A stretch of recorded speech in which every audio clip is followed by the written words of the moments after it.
2018 Vatican city के Catholic church ने एक ऐसी अनाउंसमेंट की जिसने साइंस और लॉजिक के दरो दीवार हिला कर रख दिए।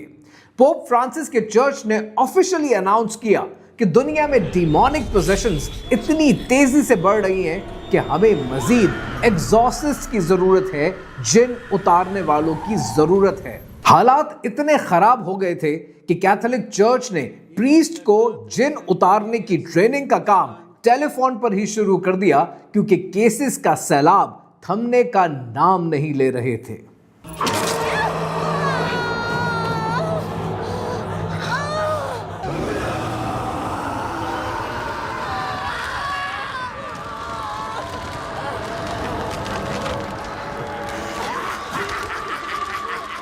इटली एक ऐसा मुल्क है जिसका नाम सुनते ही आपके जहन में लग्जरी का इंप्रेशन आता है। आपके जहन में लीनिंग टावर ऑफ पीसा, रोम का आर्किटेक्चर, वेनिस का पानी में बहता हुआ शहर, लैम्बोर्गिनी, चीज और पिज्जाज आपके जहन में आते हैं। आपके जहन में एल पचिनो की गॉडफादर मूवी प्ले होने लगती है। पर क्या आपको यह पता है कि हर साल इटली में 5 लाख केसेस रिपोर्ट होते हैं डिमोनिक पोजेशन के, जिन पोजेशन के। और इस वक्त अगर आप डेटा उठाकर देखें तो आप हैरान रह जाएंगे कि अमेरिका में 2005 में सिर्फ 12 एग्जॉर्सिस्ट मौजूद थे और आज इनकी तादाद 150 से भी कहीं ज्यादा है। यानी पिछले 18 सालों में 10 गुना इजाफा हुआ है। अगर आप इस्लामिक स्कॉलर से पूछेंगे तो इस्लामिक स्कॉलर्स और ओकल्टिस्ट एक ही बात करते हैं कि आज हम तारीख के उस मोड़ पर खड़े हैं कि जहां पर हमारी दुनिया और जिनों की दुनिया के बीच का पर्दा बारीक होता जा रहा है। और यही दर हकीकत दज्जाल के आमद की तैयारी है, क्योंकि जब दज्जाल आएगा तब वो जिनों और शयातीन की मदद से उनकी सुपर नेचुरल ताकत को इस्तेमाल करते हुए दुनिया के इंसानों को अपना गुलाम बनाएगा। लेकिन सवाल यह है कि आज ये सब कुछ इतना तेजी से क्यों हो रहा है? आज दुनिया में जिन पोजेशन इतनी स्पीड से क्यों बढ़ रही है? आज क्या वजह है कि आप YouTube पर जाकर इस बारे में या रुकिया के बारे में कोई भी वीडियो सर्च करते हैं तो आपको उसके लाखों व्यूज क्यों देखने को मिलते हैं? क्यों आज इंडोनेशिया में रुकिया क्लिनिक्स तादाद में बढ़ते ही जा रहे हैं? ये सब कुछ एकदम से क्यों हो रहा है? कहानी क्या है, आइए समझते हैं।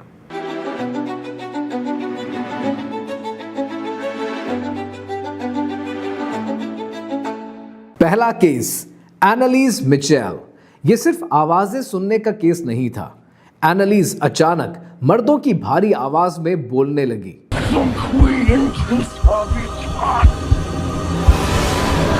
मगर हैरत अंगेज बात यह है कि वो एंशियंट ग्रीक और अरेमिक बोल रही थी, वो ज़बानें जो उसने कभी सीखी ही नहीं थी। वो अपने जिस्म को ऐसी अजीब पोजीशन में मोड़ लेती थी जो किसी इंसानी हड्डी के लिए कभी मुमकिन नहीं था। वो पूरा दिन 600 मर्तबा घुटनों के बल झुकती थी, यहाँ तक कि उसके घुटने टूट गए। वो अपना पेशाब फर्श से चाट लेती थी और कोयले खाती थी। डॉक्टर्स ने इसे एपिलेप्सी और साइकोसिस कहा, मगर उनके पास इस बात का कोई जवाब नहीं था कि उसके जिस्म पर अचानक ऐसे बाइट मार्क्स कैसे आ जाते हैं जहां उसका अपना हाथ भी नहीं पहुंच सकता था। 2005 में हॉलीवुड ने इसके ऊपर एक फिल्म बनाई और इस केस के ऊपर बनने वाली फिल्म का नाम था द एक्सॉर्सिज्म ऑफ एमिली रोज। लेकिन तारीख के पन्नों में हमने इस फिल्म को सिर्फ एक डरावनी फिल्म कहकर छोड़ दिया और ये भूल गए कि ये पूरी कहानी एक सच्चे वाक़े पर मबनी है। दूसरा केस, तारीख के औराक में एक ऐसी कहानी दफन है जो दिमाग को सुन कर देती है। सन 1632 फ्रांस का शहर लुडन। ये कहानी शुरू होती है एक उर्सुलिन कॉन्वेंट से, जहां एक साथ 17 नन्स अचानक पोजेस हो गईं। इन औरतों ने दावा किया कि इन्हें अजीब साए नजर आते हैं जो इनके बिस्तरों के पास खड़े हो जाते हैं। रात के सन्नाटे में पूरे कॉन्वेंट में ऐसी चीखें सुनाई देती हैं जो इंसानी नहीं थीं। जब एग्जॉर्सिस्ट को बुलाया गया तो मंजर अजीब था। ये नन्स हवा में लेविटेट कर रही थी, दीवारों पर चढ़ती थीं और ऐसी जबानें बोलती थीं जो इनके इल्म में कभी थी भी नहीं। لیکن سب سے عجیب و غریب بات یہ تھی کہ جب انہیں پوزیس کرنے والے جنات یا ڈیمن سے ان کا نام پوچھا گیا تو انہوں نے ایک ہی شخص کا نام لیا، فادر اوربین گرینڈیر۔ انہوں نے کہا کہ گرینڈیر نے شیطان کے ساتھ ایک معاہدہ کیا ہے، ایک کانٹریکٹ کیا ہے اور ان ننز کے جسموں کو ان جنات کے حوالے کر دیا ہے۔ پولیس نے جب گرینڈیر کی تلاشی لی تو انہیں ایک ایسا کانٹریکٹ ملا جو الٹے ہاتھ سے لکھا گیا تھا اور اس پر ایسموڈیس اور لیویتھن جیسے بڑے شیطانوں کے دستخط موجود تھے۔ گرینڈیر کو زندہ جلا دیا گیا، مگر حیرت کی بات یہ ہے کہ اس کے مرنے کے بعد بھی وہ ننز کئی سال تک پوزیس رہیں۔ ان کے جسموں پہ خود بخود عجیب و غریب نشانات بنتے، اسٹگمیٹا بھی کہا جاتا ہے، اور یہ نشانات ابھرتے بھی تھے اور خود بخود غائب ہو جاتے تھے۔ یہ کیس اس لیے اہم ہے کیونکہ یہ دکھاتا ہے کہ کیسے سپر نیچرل فورسز ایک پورے گروپ کو کنٹرول کر سکتی ہیں۔ اسکالرز کا کہنا ہے کہ دجال کا آنا بھی اسی طرح کی ایک ماس ہلوسینیشن اور ماس پوزیشن ہوگی، جہاں پر پوری کی پوری قومیں بغیر سوچے سمجھے دجال کی اطاعت کرنا شروع ہو جائیں گی۔ جب پردہ باریک ہوتا ہے تب فرد نہیں، پورے کے پورے معاشرے لپیٹ میں آ جاتے ہیں۔ 1971 میں ہالی ووڈ نے اس کہانی کے اوپر دی ڈیولز کے نام سے مووی بنائی، لیکن اس فلم کو بھی ہم نے یہ سمجھ کر چھوڑ دیا کہ صرف ایک ڈراؤنی فلم ہے۔ ہم یہ بھول گئے کہ یہ فلم بھی سچے واقعات پر مبنی ہے۔ تیسرا کیس 2014 انڈیانا کیس اور لیٹویا ایمونز کیس بھی کہلاتا ہے۔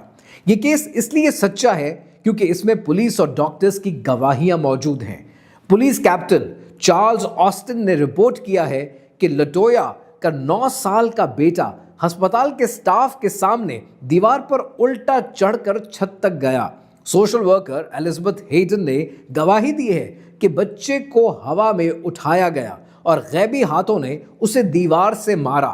کیپٹن آسٹن جو 30 سال سے پولیس سروس میں تھا، اس نے کہا کہ میں پہلے ان چیزوں پر یقین نہیں کرتا تھا، مگر اس رات جو کچھ اس گھر میں ہوا اور جو طاقت وہاں موجود تھی وہ انسانی نہیں تھی۔ اس گھر کو بعد میں توڑ دیا گیا، مگر وہاں کی دہشت آج بھی زندہ ہے۔ 2024 میں اس واقعے کے اوپر دی ڈیلیورنس کے نام سے مووی ریلیز ہوئی، لیکن یہ فلم بھی آپ آج ڈراؤنی فلم کہہ کر سائٹ پہ رکھ دیتے ہیں اور یہ بھول جاتے ہیں کہ جن پوزیشن کا یہ واقعہ بھی اپنی نوعیت کا سچا واقعہ ہے۔ لیکن جہاں کہیں خوف ہوتا ہے، کاروبار بھی وہیں پر ہوتا ہے۔ 2019 میں راولپنڈی میں ایک لڑکی کو پیر کے پاس لایا گیا۔ پیر نے کہا کہ اس لڑکی کے اوپر عفریت کا سایہ ہے۔ 3 دن تک اس لڑکی کو اس پیر کے تہہ خانے میں بھوکا رکھا گیا، اسے زنجیروں سے مارا گیا۔ جب وہ چیختی اور چلاتی تو لوگوں کو یہ بتایا جاتا کہ یہ لڑکی نہیں، یہ وہ جن چیخ رہا ہے جو پیر کی مار کھانے کے بعد اس جسم سے نکلنا چاہتا ہے۔ نتیجتاً 3 دن کے بعد اس لڑکی کی لاش اس تہہ خانے سے برآمد ہوئی، وہ اپنی جان سے گئی۔ کیا یہ جن پوزیشن کا واقعہ ہے؟ ہرگز نہیں، یہ جن کا واقعہ نہیں، یہ انسانی درندگی ہے۔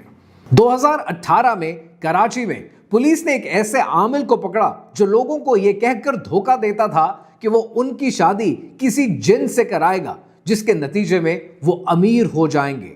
وہ آدمی سوڈیم کا استعمال کرتا تھا اور سوڈیم کا استعمال کر کے پانی میں آگ لگا کر دنیا کو یہ دکھاتا تھا کہ جن جان سے گیا اور اس نے ایک شیطانی جن کو جلا دیا ہے۔ سوڈیم اور کیمیکل کے استعمال سے لوگ اس کی باتوں میں آ جاتے تھے، بلیک میل ہو جاتے تھے، راتوں رات امیر ہونے کا سپنا ان کی آنکھوں کے سامنے سچ ہوتا نظر آتا تھا، لیکن پولیس نے ان سب کا بھانڈا پھوڑ دیا۔ اب یہاں پر ایک سوال آپ کے ذہن میں آئے گا کہ رقیہ کرنے والے صحیح انسان اور ایک عامل جو آپ کو دھوکہ دے رہا ہے، ان کے بیچ کا فرق ہم کیسے پہچانیں گے؟ امام ابن قیم اور ماڈرن راکیز کے مطابق اس اسکیم سے بچنے کے 3 طریقے ہیں۔ سب سے پہلے، جو جن اتارنے کی بات کر رہا ہے، کیا وہ آپ کی ماں کا نام پوچھ رہا ہے؟ کیونکہ ماں کا نام پوچھنے کا مطلب یہ ہے کہ وہ سحر کر رہا ہے، وہ جادو کر رہا ہے، کیونکہ سچا راکی ہمیشہ اللہ سبحانہ و تعالیٰ کے نام سے آغاز کرتا ہے۔ दूसरा तरीका पहचानने का यह है कि क्या वो अजीब व गरीब निशानात बनाता है, क्या वो कुरान मजीद से आपका इलाज कर रहा है, या वो अजीब व गरीब निशानात बनाकर शैतानी ताकतों को बुलाने की कोशिश कर रहा है। और तीसरी पहचान ये है कि क्या वो किसी औरत को अकेले में बुला रहा है, क्योंकि सच्चा राकी हमेशा आपका इलाज महरम की मौजूदगी में करता है। अब एक सवाल आपके जहन में आएगा कि ये जिन पोजेशन होती कैसे है। जब हम कहते हैं डिमोनिक पोजेशन हो गई, जिन पोजेशन हो गई, तो ये जिन इंसान पर आखिर चढ़ता कैसे? अब इस बात को समझने के लिए सबसे पहले आपने ये समझना है कि जिन प्योर एनर्जी हैं। इब्ने अब्बास रहमतुल्लाह अलैह के मुताबिक शैतान इंसान की रगों में खून की तरह दौड़ता है। साइंस की लुगत में ये इलेक्ट्रोमैग्नेटिक इंटरफेरेंस के बहुत करीब है। हमारा दिमाग इलेक्ट्रिकल सिग्नल्स पे चलता है। जब एक जिन पोजेस करता है तो वो इंसान के सेंट्रल नर्वस सिस्टम पे कब्जा कर लेता है। इसीलिए मरीज वो ज़बानें बोल रहा होता है जो उसने कभी सीखी भी नहीं है। साउथ एशिया में बोहड़ के दरख्त की कहानियां मशहूर हैं। लोग कहते हैं कि धूप के वक्त या रात को वहां जिनों के डेरे होते हैं। साइंस इसे नेगेटिव आयन कॉन्सेंट्रेशन से कनेक्ट करती है, मगर रूहानियत कहती है कि दरख्त पोर्टल्स हैं। जब इंसान का स्पिरिचुअल डिफेंस यानी उसका ओरा कमज़ोर हो जाता है, शदीद डर या गुस्से की हालत में, तो जिन उस फ्रीक्वेंसी में दाखिल हो जाते हैं। अब यहाँ पर ये बात समझने वाली है और आपके लिए गौर तलब है कि spiritually what we understand is कि आपका जो ओरा है, आपकी जो स्पिरिचुअल पावर है, ये जितनी कमज़ोर होगी जिन पोजेशन उतनी आसान हो जाएगी। आप नमाज नहीं पढ़ते, आप अल्लाह सुब्हानहू तआला का नाम नहीं लेते, आप कुरान मजीद की तिलावत नहीं करते, आप कोई अच्छा काम नहीं करते, तो आपने अपने ओरा को कमज़ोर कर दिया। आपने अपने आप को इस काबिल बना दिया कि जिन इंटरफेरेंस हो सके। सूरह बकरा आयत नंबर 275 में अल्लाह सुब्हानहू तआला ने इरशाद फरमाया, जो लोग सूद यानी रिबा खाते हैं वो क़यामत के दिन उस शख्स की तरह उठेंगे जिसे शैतान ने छूकर मखबूत कर दिया हो। यह आयत वाज़ेह सबूत है कि शैतान का लम्स, उसका टच इंसानी जिस्म को, उसके दिमाग को मखबूतुल हवास कर सकता है। साइंस की डेफिनेशंस और लिमिटेशंस तो हम अच्छे से जानते हैं और उस पर अक्सर बात भी करते हैं, लेकिन जिन सवालों के जवाब साइंस नहीं देती उनके जवाब रूहानियत से मिलते हैं। और रूहानियत का ऐसा ही एक वाकया हज़रत इमाम अहमद बिन हम्बल रहमतुल्लाह अलैह के दौर से है कि जब खलीफा की लौंडी पर जिन का साया हो गया, जिन ने उसके जिस्म को पोजेस कर लिया। वो चीखती थी, चिल्लाती थी, उसकी आंखों के पुतले गायब हो जाते थे। जब ये वाकया पहुंचा इमाम अहमद बिन हम्बल रहमतुल्लाह अलैह तक, तो आपने अपना एक लोहे का जूता एक राकी के हाथ भिजवा दिया। वो राकी उस औरत तक पहुंचा जिसके जिस्म में वो जिन मौजूद था। उसको वो जूता दिखाया और कहा कि मुझे इमाम अहमद बिन हम्बल ने भेजा है और ए जिन, तेरे लिए पैगाम दिया है कि तू इस जिस्म को छोड़कर निकल जा। ये बात सुनने के बाद उस औरत के जिस्म में जो जिन मौजूद था, उस जिन ने कहा कि मैं ये जिस्म छोड़ने को तैयार हूं, क्योंकि अहमद बिन हम्बल ने अल्लाह सुब्हानहू तआला की इताअत की है, और जो अल्लाह की इताअत करता है हर चीज उससे डरती है। कुछ अरसा गुजरा, इमाम अहमद बिन हम्बल रहलत फरमा गए और एक बार फिर वो जिन उसी जिस्म के अंदर आ गया। तो लोगों ने फिर वो लोहे का जूता दिखाया और बताया, पूरा वाकया याद कराया। तो जिन ने कहा कि मैं लोहे के जूते से नहीं डरता, इमाम अहमद बिन हम्बल अब नहीं रहे, अब मुझे लोहे के जूते से डर नहीं है, क्योंकि इलाज इस लोहे के जूते में नहीं है, इलाज साहिबे इल्म के तकवे में है। आज अहले सुन्नत वल जमात के 4 स्कूल्स ऑफ जूरिस्प्रूडेंस मौजूद हैं, जिनमें हनफी, मालिकी, शाफी और हम्बली शामिल हैं। इमाम अबू हनीफा रहमतुल्लाह अलैह ने रुकिया और ताऊज़ पर जोर दिया है। इमाम मालिक रहमतुल्लाह अलैह ने नज़र बद के लिए मखसूस दुआएं बताई हैं और उनका तरीका बताया है। इमाम शाफी रहमतुल्लाह अलैह ने जिन्नात से दोस्ती या उन्हें देखने के दावे को मुस्तरद और रद्द किया है, और इमाम अहमद रहमतुल्लाह अलैह ने वो तरीका थ्रेटनिंग का अपनाया है और कमांडिंग का अपनाया है। لیکن کسی اسکول آف تھاٹ نے جن پوزیشن کا انکار نہیں کیا ہے۔ اب آتے ہیں اپنے اس پہلے سوال کی جانب کہ یہ سب کچھ اتنا زیادہ اتنا جلدی کیوں ہو رہا ہے؟ And the answer is very simple, because we are living in the end of times. پردہ باریک ہو رہا ہے۔ دجال کی سب سے بڑی ڈسپشن اس کی یہ سپر نیچرل ڈسپشن ہے، جس کے ذریعے وہ جنوں کا استعمال کرے گا، شیاطین کا استعمال کرے گا عام انسانوں کو بہکانے کے لیے۔ ابن ماجہ میں درج حدیث نبوی صلی اللہ علیہ وآلہ وسلم کے مطابق قیامت سے پہلے سحر عام ہو جائے گا۔ جنوں کی دنیا، شیاطین کی دنیا ہماری دنیا میں مکس ہو رہی ہے۔ ویٹیکن کا پینک ہونا بنتا ہے۔ انڈونیشیا میں بڑھتے ہوئے رقیہ کلینکس بنتے ہیں، کیونکہ جتنے زیادہ رقیہ کلینکس ہوں گے وہ ثابت کرتے ہیں کہ آج دنیا میں جن پوزیشن کتنی کامن ہوتی جا رہی ہے، اور یہ سب کچھ دجال کی آمد سے پہلے اس کے لیے ایک فوج کا تیار کرنا ہے، جس میں جنوں اور شیاطین کی ضرورت دجال کو پڑے گی۔ اس سب کے بیچ میں آپ کی پروٹیکشن، آپ کا وضو، آپ کا اللہ سبحانہ و تعالیٰ کو یاد کرنا، آپ کا نماز پڑھنا، آپ کا آیت الکرسی پڑھنا، اور اپنے بچوں کے لیے ہر وقت اٹھتے بیٹھتے رقیہ کرنے میں ہے۔